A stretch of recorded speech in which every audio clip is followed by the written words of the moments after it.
Hello. This tutorial will introduce you to the basics of Autodesk Fusion 360. You will learn how to create a simple vase prototype that can be 3D printed to make plaster molds. Autodesk Fusion 360 is a 3D design software. Although it's primarily used for engineering design, the possibilities are numerous with what you can do with it. You can use Fusion 360 to bring life to your ideas in ceramic works. You can design, visualize and iterate quickly on shapes and forms to create the perfect version of your concept. You can then export the design for manufacturing such as 3D printing and create molds for rapid replication of your work. On starting the application, you will see what is called a viewport. It is a view of the 3D space where you will create your models. You can manipulate the view using the cube at the top right corner.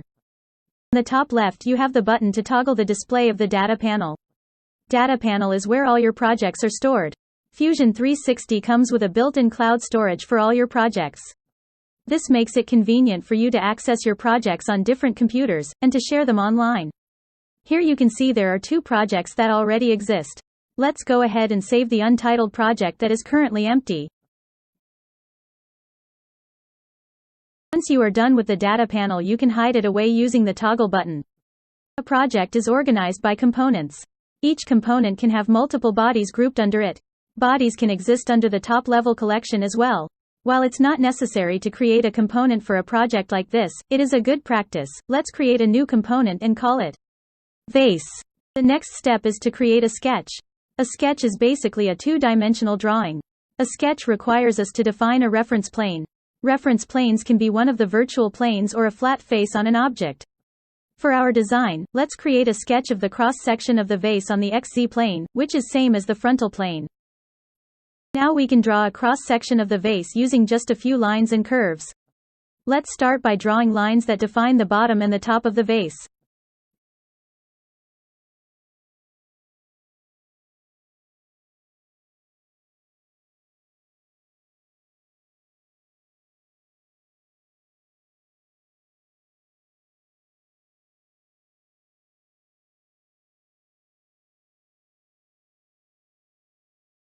You can constrain the spacing between the two lines using the Sketch Dimension tool.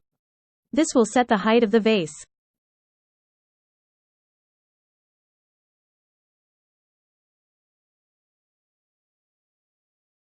To define the shape of the vase, we'll use the Control Point Spline tool. This tool allows us to create a curved line by specifying a number of points. The shape of the curved line can be manipulated by moving the control points around.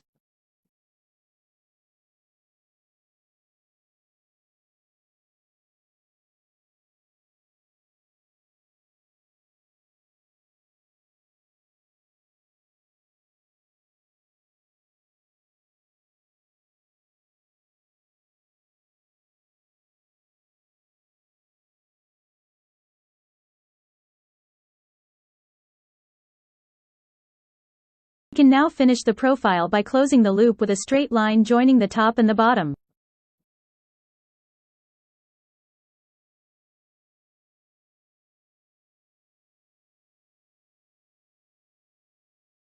Now we can exit the sketch editing mode by clicking Finish Sketch. To convert the 2D cross-section into a solid body, we will use the Revolve tool.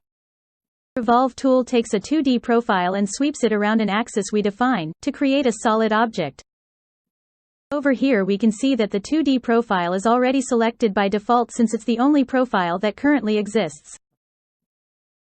For the axis, let's select the Z-axis or the line that is coincident with the Z-axis. The Revolve tool is already showing a preview of what the solid body will look like. The angle of revolution is at 360 degrees by default, which is what we need anyway. Let's hit OK to finalize the operation. Now we'll see how we can add a foot to the vase. There are several ways to do this. To keep it simple and to show you what the design history capture can do, we'll go back and edit the profile we previously created. We can do this by double-clicking the sketch icon in the design history at the bottom. Now that we have the sketch open, let's zoom into the bottom part of the cross-section. We will add the cross-section of the foot to this existing profile. To do that, we can use the Conic Curve tool. Conic Curve tool creates a simple curve using 3 points of construction, and you can define the sharpness of the curve.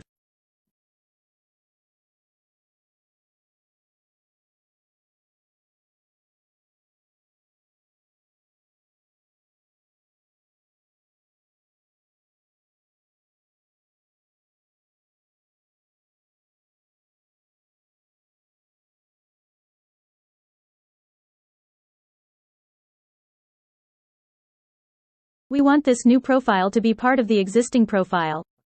So, we'll use the trim tool to get rid of the line segment between the two profiles. Now we have a single profile.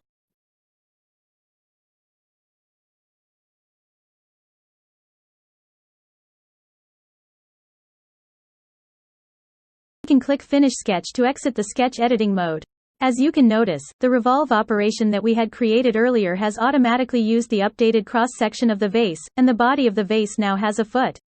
The design history capture is a really handy feature that allows us to go back and make changes that are propagated downstream automatically most of the time. Next, let's round off the top outer edge of the vase, so we have a smooth opening. To do this we can use the fillet tool. We can simply select the edge and specify the amount of rounding radius and it will do the job. At this point, this 3D model is quite ready to be printed, and to be used for making a plaster mold.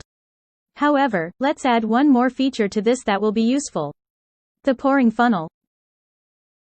To create the shape of a funnel, we'll use the loft tool. The loft tool requires at least two profiles. It creates a solid transitional body connecting the two profiles. For the funnel, the loft tool will require two circular profiles. For the lower profile, we can just use the top of the vase. For the top, however, we'll need to create a new sketch. To create a new sketch, we need a reference plane. So, let's create that first.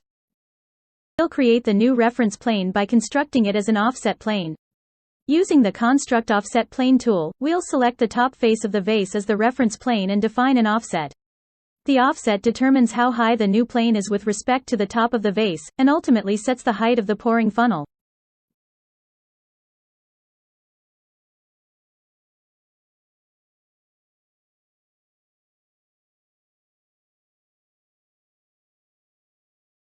Now we can create the circular profile for the top of the funnel. We'll do this by creating a sketch on the new plane we just created. We'll use the Circle tool to create a circular profile, wide enough for the funnel. The center of circular profile should coincide with the circular top face of the vase. Once that's done, we can exit the sketch editing mode.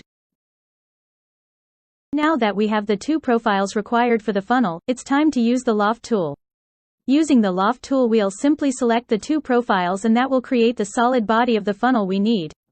Pay attention to the operation value, which should be set to join. This results in the funnel being created as a part of the vase, and we will have a single unified body. Remember, the design history capture is really useful when you want to go back and refine the cross-section of the vase. This allows you to quickly iterate on shapes and forms, and helps you narrow down on that perfect shape you are looking for. To demonstrate that one more time, let's go back and refine the shape of the vase. We can go back to editing the shape of the vase by double-clicking the sketch icon in the design history. There's not a whole lot different we can do with the shape. This happens when we have fewer control points in the spline curve.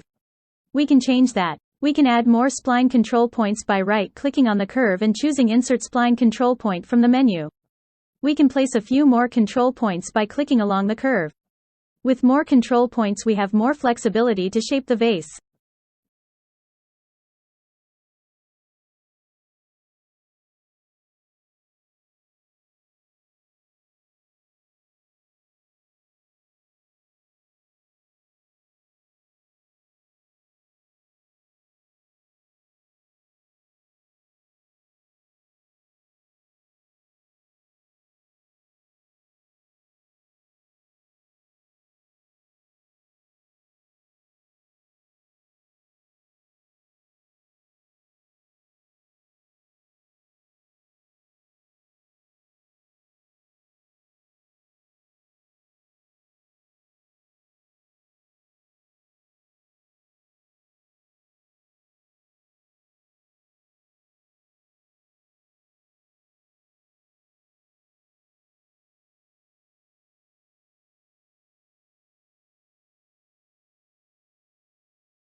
Once we are happy with the shape, we can exit the sketch editing mode, and the 3D model of the vase should be updated with the new shape.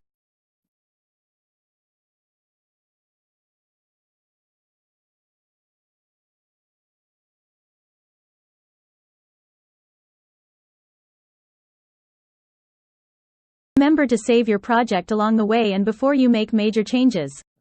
Fusion 360 creates a version each time you save. You can go back and access the previous versions and recover a design if you don't like the newer changes you made.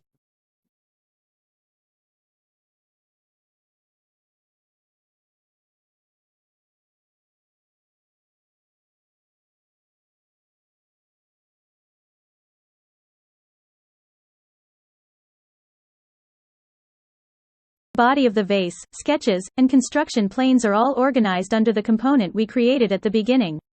Now it's time to export the vase body for 3D printing. To do this, we can right-click on the body and choose the Save as STL option from the menu. You can use the default settings on the Save options and save the STL file to your local hard drive. You can now send this file off to one of the many 3D printing services available online, or print it yourself if you have access to a 3D printer. If you enjoyed this video, be sure to like and subscribe for more videos like this.